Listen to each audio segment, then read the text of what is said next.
SpeedTour returned to the Indianapolis Motor Speedway featuring SVRA and hundreds of vintage race cars.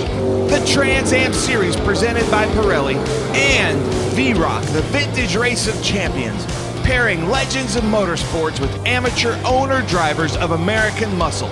This was the 6th straight year for SVRA at IMS, and everyone is always thrilled to race at such an iconic circuit and get a chance to cross the yard of bricks and drive their race car through Gasoline Alley.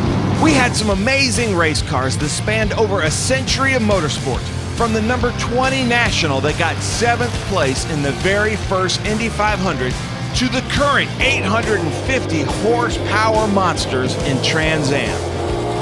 Thursday night, we had a fun time playing a game called Got Balls, a two-person golf cart gymkhana with the jump, where you had to place tennis balls on pylons, then switch drivers and collect the balls.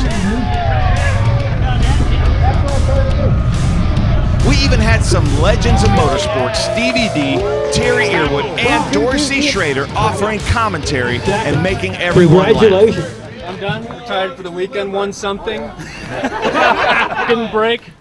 Friday night, we had our dinner and party with the V-Rock charity auction to raise money for the Morgan Adams Foundation.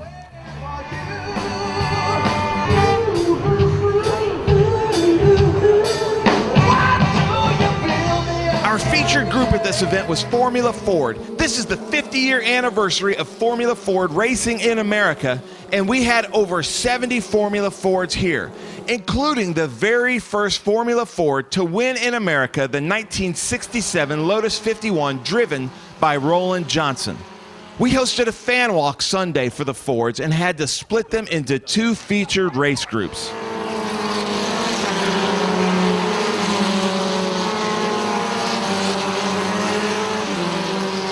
The Trans Am Series presented by Pirelli started what they call the second half of their championship season at IMS, and it got exciting quickly. Adam Andretti returned to Trans Am after a 2-year hiatus and was able to bring his ECC Motorsport Corvette to 3rd place. Ernie Francis Jr. came in 2nd to current TA points leader Chris Dyson, who has been on a charge lately. In Super GT, it was Fall Line Motorsports who had to battle series newcomer Ken Thwaites, who split the Fall Line podium of Mark Bowden in 3rd and Tim Kesman finishing 1st. Stephen Davison won in the GT class in his Aston Martin. In TA2, it was points leader Mark Miller, who was fast all weekend, with teammate Dylan McIvern finishing 2nd and Tony Buffamonte finishing 3rd. But the most anticipated race on the vintage racing schedule is always the Indy V-Rock. This was the 5th V-Rock Pro-Am race at Indy, and it may have been the best.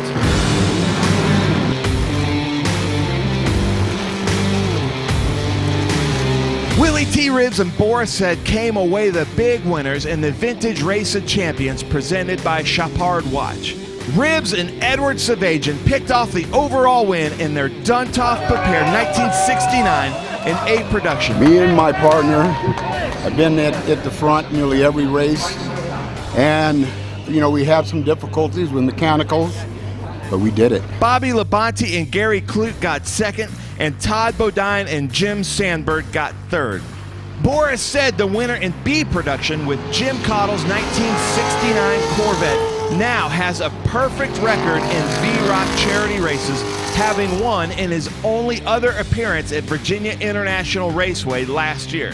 2nd place in B production was Mark Dismore and Scott Hackinson in their Cobra Automotive prepared Shelby Mustang, and Davy Jones and Shannon Ivey in Shannon's 1967 Camaro got 3rd. To get to race these old cars and race against these guys wheel to wheel, it just makes it even more better to do it. But I love coming here, a lot of history here, and I don't think I had milk since I was a little baby, so I can't wait to try it. So that does it for the Indy Speed Tour.